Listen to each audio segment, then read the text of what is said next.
All right, here I am. It's 12 o'clock noon EST, and I'm here to do that live conversation once again, part two, with Bridget Keller. So I'm about to invite her right now.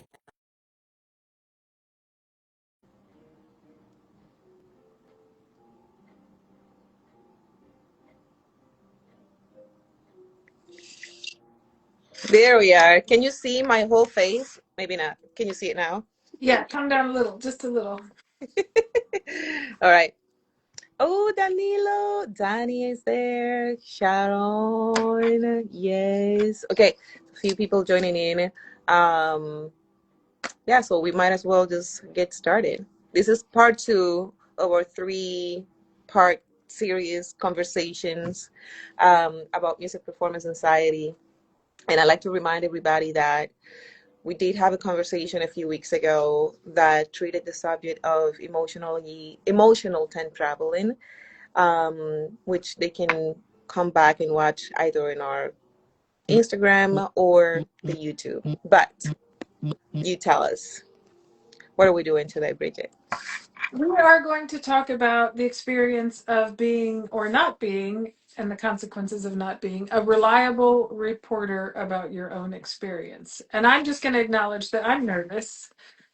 Not panic stricken, just nervous. So I'm going to read from my score, as it were. I have some notes here because this is half an hour and that's a long time. And I want to deliver the content that we created with some level of fidelity and not rely on my memory. So I'm not going to be ashamed of the fact that I'm going to use the score. Is that okay? Of course. Probably we'll be doing the same thing too. You have yours too. So mine is over here, and I might look at it, and if I do, that's what I'm doing.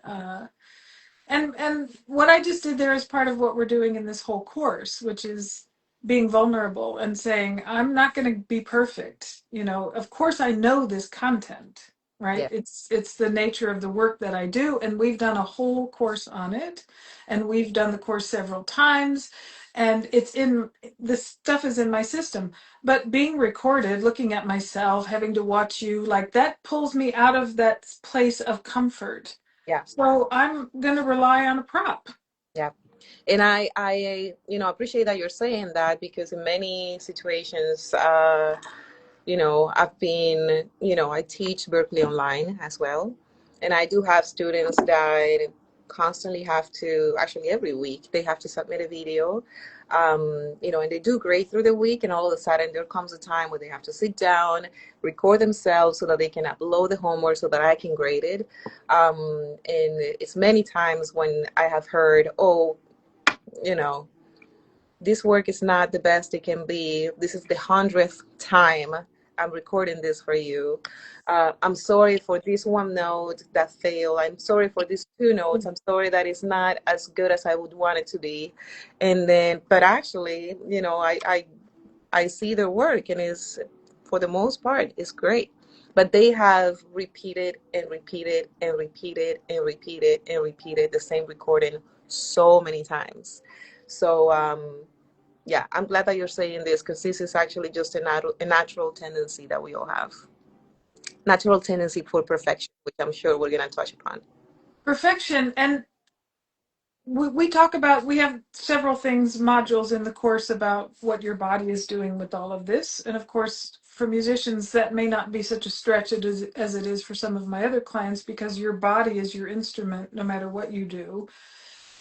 You're engaging with an instrument, but your body is where the music is coming through. So noticing what's happening in your body. And I notice I'm not comfortable. I'm not at ease. I'm at a level of performing because I want this to go well. I want the information to come across. So I'm in a mode where I'm in awareness about what I'm doing and not just in flow like I would be, Zahili, from our sessions, like us talking, it's very different, right? It's a little stilted, it's a little this. So when we're in performance mode, there's a vigilance, and some of our energy is going to how am I sitting? Where are my arms? What are my hands? Okay, what are people doing? Who's looking at me? How does it feel? A part of us is outside of that. And that's a little bit of what we talked about last time. So just grounding that again. In these three uh, lives, I think I'm learning the vocab here too. What we're doing is we picked out three of the kind of important and grounding concepts in the course and are using this half hour to talk about them. Last time we talked about emotional time travel, um, ruminating, which is going backward, anxiety, which is pulling you forward, all of it pulling you out of your seat in the moment, and how to come back into your seat. Today we're talking about being a reliable reporter, which is perception versus the factual or the actual thing that happened. Right. And Yes. you started talking about that already with your students who are saying, I this isn't what I thought, and you're watching it and you're like, it's not what I'm seeing, right? So there's this discrepancy between our perception and what actually happened. And it's very common for musicians to say, I that sucked. I was terrible. I blew it. Whatever. All kinds of negative things. Yeah. So specifically, we're talking about what your nervous system does compared to what actually happened. Yeah. If you had an external, say a reporter, literally a reporter, watching you and taking notes, like happens in a review, Mm-hmm. they say things like, there was presence, or the thing lagged, on the third piece. They're giving details. Yeah. And so we're gonna talk a little bit about that. Yeah. I think one of the things I want to say, Bridget, is some of these tendencies of performance anxiety. If we're going to define it, performance anxiety is nothing more than the apprehension of playing for other people. Literally, I'm about to play for other people. That makes me anxious. But why? Is because on the other end, we are in the perception, which happens, that we are being evaluated, right? And this does happen. I mean, when you're in school, you have to get a grade. When you're in a competition, you either get third, first, second place, or you don't get a place at all. You don't get a mention at all. And whether that, plays a part in the advancement of your career or not, that is what affects people and built into your system. So every time you're going to come and perform, there's that perception of, I missed that one thing because that's the one thing that you missed before that didn't get you in the competition, that didn't get you the grade that you wanted. So I think this idea just came to my mind and I wanted to present it because the idea of why we become unreliable reporters of our own experience may come from the piling up of experiences where that one mistake didn't get us through.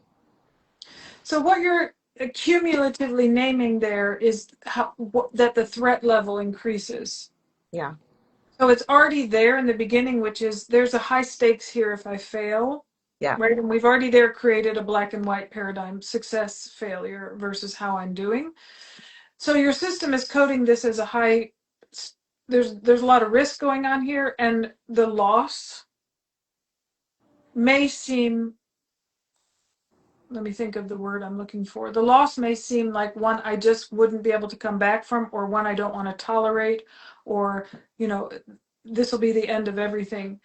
But what's happening in all of these things is that when the nervous system is activated, which it does anytime it perceives a threat, immediately there's a decrease in the amount of nuance that you're able to do in That's, your yeah. thinking mind. There's no more nuance. When your nervous system is activated and you think there's a threat going on, your system is looking for safety. And safety is either you're safe or you're not safe. When you're in this space, your system is looking for safety. And perfection is a way to be safe. If you nail it 100%, you're safe. People aren't going to look too much closer, right? So that's one of the things that why perfectionism is so problematic as a response to music performance anxiety, because in all honesty, it does solve the problem, Yeah. comma, and the issue there is that it's rarely an option. Yeah. It's rarely the thing that you're going to be able to pull just because we're human. And yes, there are individuals who are, I'm thinking of in gymnastics, like how often they actually give a 10 for a routine. Historically, there aren't that many of them. And whoever did it has to perform at an umph level, right, to get up there. So threat creates this need for safety. Nuance goes out the door. So then we say things like, that was terrible, I blew it, I ruined the whole thing. That then creates this disaster loop. So that's a global catastrophizing. You've turned one little mistake into, I ruined everything. Right. Do you want to say something about what that's like for you? Did you have an experience you can remember where you Oh my God. missed a note and then walked off the stage and felt like I blew it? Not only that I blew it, but a feeling that stays with me. Um, and let me rephrase that because I have done a lot of work now, and I don't want to put this in the present as I have moved forward. But a feeling that stayed with me for days and weeks, you know. And it's sometimes just one note, one moment, one measure where things didn't come together or as I would have expected them to be. And you get off the stage and you're like, oh man. And it's just that one moment, it probably was like less than a minute for a concert that lasted an hour and 30 minutes. And you're hanging on to that minute, and that blows everything out of proportion. Well, there's something here that does make all of this hard. One, like you said, the historical piece, where something real was on the line. If I get this, if I win this competition, Right. it's gonna further my career. If I nail this audition, I'll be able to play in that group, and that's the group I want to play with, or whatever, right? So that's real. There are real things on the line, and in the music industry, there is limited work and you have to hustle and the competition is fierce and the stakes are high. So we can't just say, oh, there's nothing to worry about, you're going to be fine, honey, it'll be okay. Like, that's not realistic in the industry that you're in. So we're naming the landscape, but we're saying the threat isn't what you think it is. That's a thing that we say all the time in this course. Yeah. The threat isn't what you think it is, and your mind is creating an increased level of threat, which means your mind can also bring you down from that level of threat that you're experiencing. Yeah. So I wonder if we can move to the instrument, or you can. I'm going to sit here, but if you can move to your instrument, Zahili, and we're going to play with this, literally play with it, Yeah. because play helps bring down nervous system activation. Yeah. So you're going to play something, Uh-huh. and we're going to just play with this thing and notice how you feel. You're recording this. It's, comma, and it is also a promotion for our course. So there's a lot of pieces in there. And That's then we'll talk afterwards about the experience of how you perceived it versus, and then we'll walk through the strategy to look at the detail like a reporter. okay. Are you willing to do that? Well, do I have a choice? You do. You actually do. No, no, because I definitely want to try. This is something that, you know, it all started for me realizing that there was something that I needed to face, and I had you to talk about it and work on it and do so much work. It's been a few years on the work, so for me to be able to do this in front of people with you, is recording, people are watching, is to me part of that process of putting it in practice. So let's see what happens.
Let's see.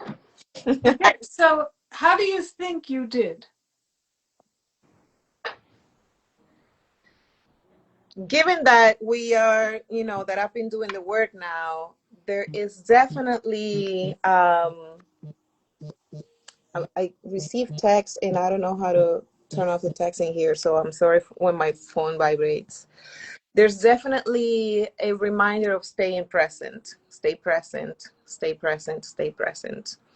There is still, in spite of the one moment where there's one note that is not the note that I wanted, and it's just one note. So then again, I've learned that it doesn't matter, it's just a note. And yet there's that one part of me that goes, ah. um, so, I wish, in the future that this is a work that we can do with students, because there's a parallel in here with me where I understand the work now. So when I hear the moments in which I would go straight into criticizing myself, now I have solutions in which I just give in to the moment and make something out of it. Okay, so let's practice that part right there, which is we're going to ask the same question, but I want you to use details. Yeah, Like, and the very first one can be, I'm not remembering if we mentioned this in the last one, but it's definitely a part of the work, which is the practice of celebrating. And the first celebration could be, I got through it. yeah, And I didn't fall off my seat or vomit or whatever, right? Or forget the music or my hands froze and I wasn't paralyzed. So I I got through it. Could be the very first thing.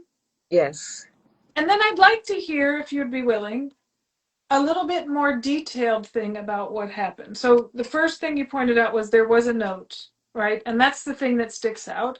yeah, And neuroscience tells us that our brains have a proclivity toward finding the inconsistency. That is, it will find the thing that's wrong first because from an evolutionary perspective, that helped us survive, right? If we saw the snake under the sand.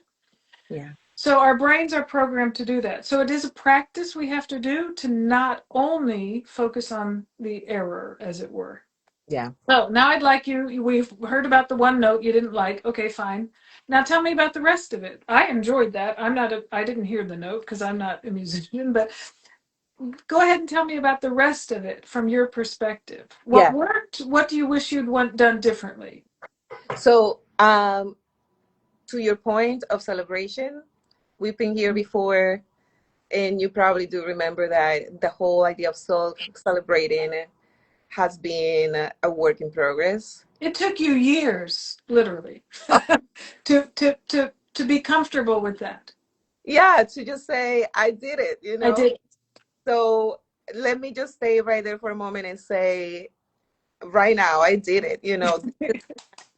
Yes, this is huge. So thank you for reminding me of that, because that, interestingly enough, with everything that I've learned in these many years with you, the self celebration is still something that takes a little bit. It doesn't come immediately.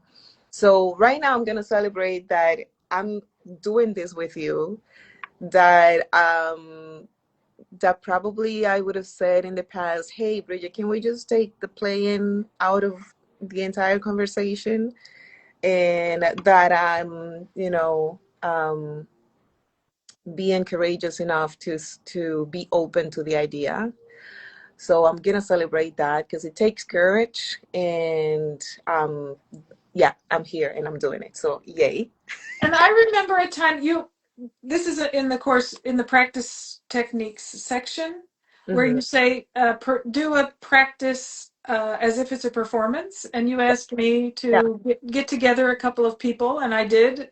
We had like 4 or 5 people on the call, so you could practice in front of your album launch, right?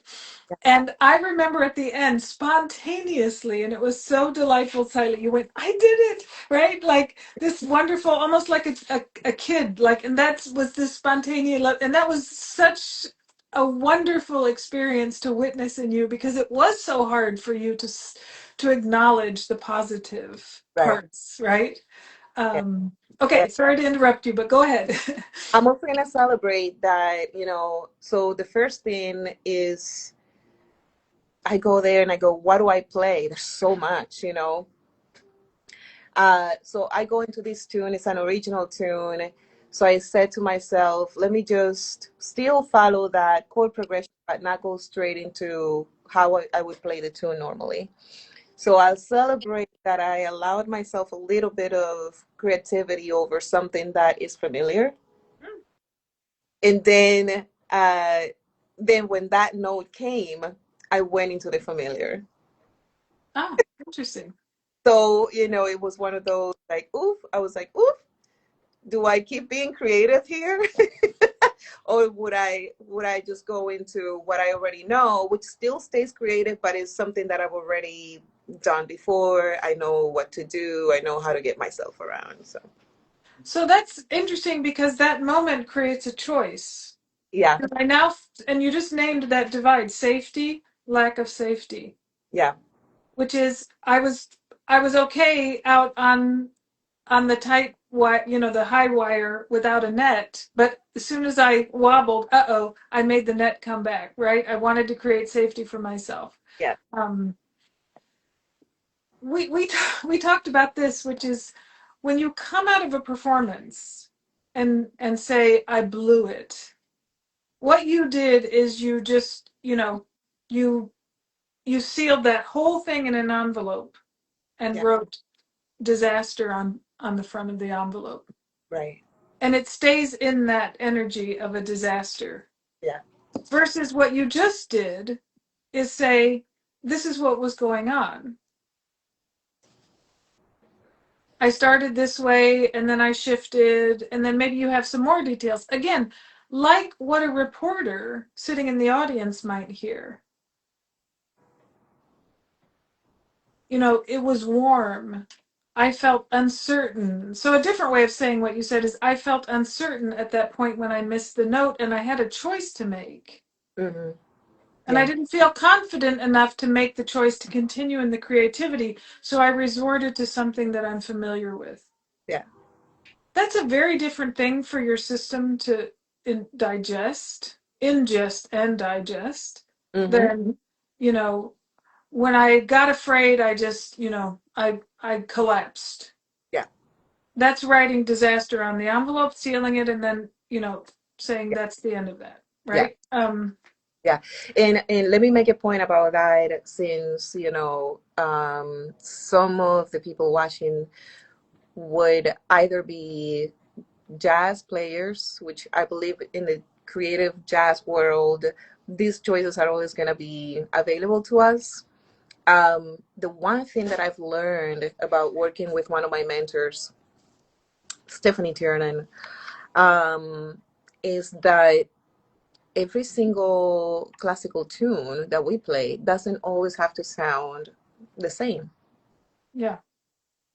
Even though everything is laid out for us in the sense of, okay, we have, sorry, my phone is vibrating, so let me, here, okay, here. Um, Even though there's there's a piano and then you have a crescendo and then you go into the forte and then it's ritardando here so that is laid out for us, and yet, or maybe should I say, comma and On my hands. Yeah. Good. don't always, we, depending on how we feel in the moment, as classical musicians, we could probably also give ourselves the freedom to connect with how we're feeling in the moment and pour that into the piece. Yes. Again, I'm not a musician, but I remember reading that in the past there was a bit of improvising in classical music, and that it sort of ended up in being what the um, credenza, is that the word? No, that's a piece of furniture. I don't remember. The part of my brain that does terms doesn't work so well all the time. But that there, you know, that used to be something that was more present than it is now. That the interpreter got to have a little bit more say about what was That's, happening. yeah. So I'm noticing the time, and I want us to honor everybody's willingness to come and participate and not go over time. So I just want to go over the points of what we Oh, covered. wow, time flew. It Okay. did fly, yes. It usually flies when you're having fun. So, how to deal with this? when you come off and you want to, write, put it all in the envelope and write disaster on the front, right? Yeah. Sealing it forever as a failure. So instead of doing that, the first thing is anchor in the body. Come back into your body. And that can be as simple as feel your feet on the floor. Push your feet into the floor. The energy is, you're not likely to be strong enough to push a hole in the floor, which means the energy is going to go back up in your body. Simple way to connect with your body. You can also do something like this with your hands. If you fold your hands like this and then turn them and squeeze, there's a lot of, you know, the hands are sensitive, so there's a lot of energy that can happen here, and you're just getting back in your body. You're making a conscious effort to get back in your body. The other one is use specifics. I felt really good coming into it, and then I lost a bit of flow. I struggled, but then I came back out of it. I really loved how I did the phrasing in bars 15 through 20. Like, use specifics. Think about what you read in the reviews that nobody likes are, it was terrible. She failed, that she let us down, right? Those are the things that are soul crushing. So use specifics.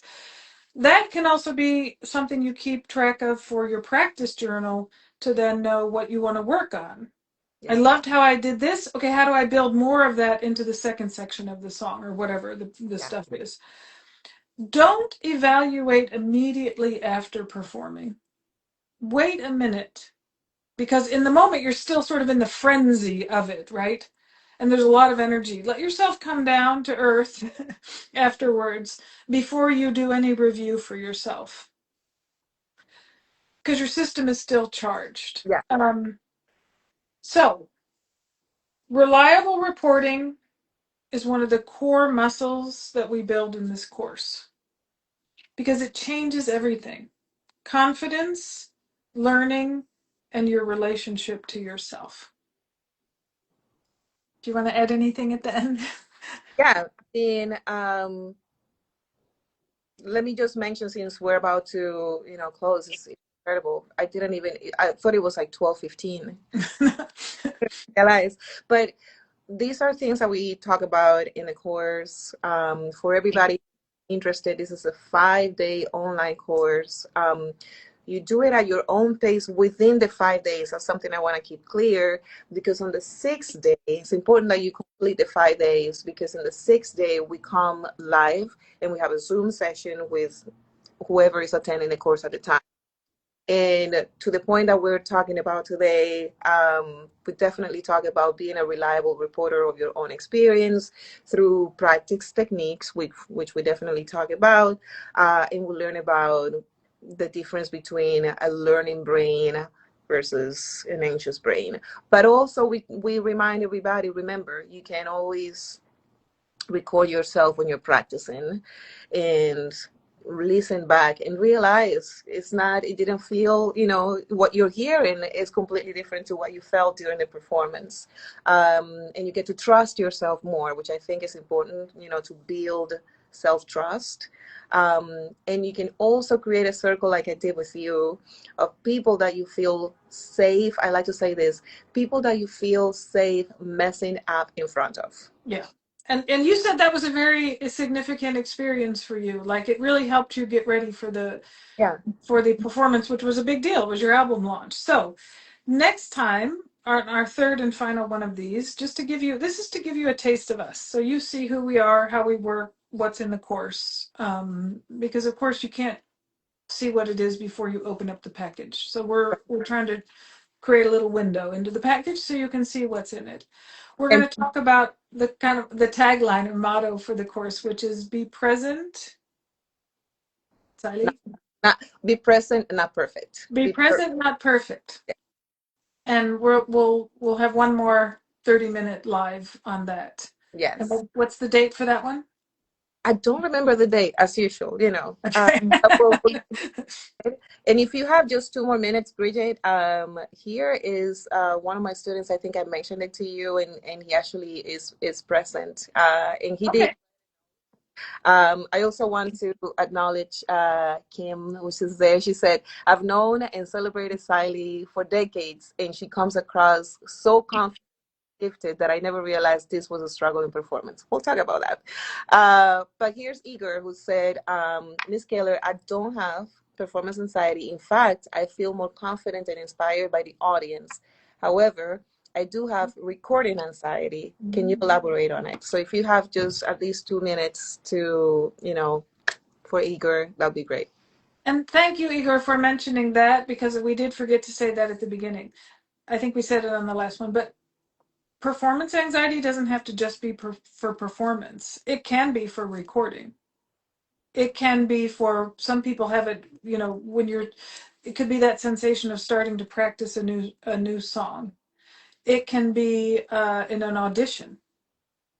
Anytime when you are being scrutinized, which you're going to be in a recording, you're setting that down forever, right? That's going to be the record. Of course, that's going to create a situation that is, your nervous system is going to code as there's something to lose here. And that creates nervousness. So these techniques you can apply for those situations as well. It isn't just for live performance, this. Students, that's what Zahili mentioned in the beginning. Her students do this around their recording just for their exam. So exams, auditions, performance, recordings, They go around. practice. Yeah. So I think it's just that idea of, you're about to record to something that is about to stay for life and Yes. listen to it. And, there's that possibility that people are going to have an opinion on it. So I think there's a little bit of the ego idea too, where we just need to make peace with the fact that whatever comes, as long as it is authentic, and true to ourselves, that's what we're offering. That's what's there, right? And the staying present in that as we're playing and recording the album in this case, as opposed to. So I wonder there may be a noise outside of what if this comes out and it's not what I'm expecting it to be? What becomes then the nervousness during the recording? And you talked about, Sally, the historical thing, like I had this competition when I played this piece and I missed it. So, Igor, you may have some experience where you have very positive experiences of connecting to and feeding off the energy of the audience, but you have a historical incident, and this is also in the beginning part of the course, your story of why this is so.